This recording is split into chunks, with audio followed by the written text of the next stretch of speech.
ప్రభుత్వ పరిపాలన, అభివృద్ధి, సంక్షేమ కార్యక్రమాలను నూతన సాంకేతికతతో 100% ప్రజలకు చేరువ చేయడంలో రాష్ట్ర ప్రభుత్వానికి మరింత సహకారం అందిస్తామని మైక్రోసాఫ్ట్ హామీ ఇచ్చింది.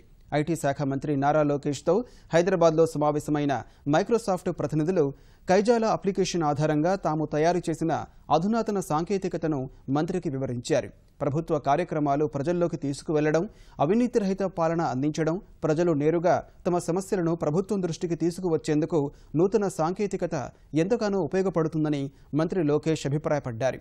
మైక్రోసాఫ్ట్ రియల్ టైమ్ టెక్నాలజీని ప్రభుత్వంలోని అన్ని శాఖలకు వీలైనంత త్వరగా అనుసంధానం చేయడానికి ఏర్పాట్లు జరుగుతున్నాయని మంత్రి తెలిపారు.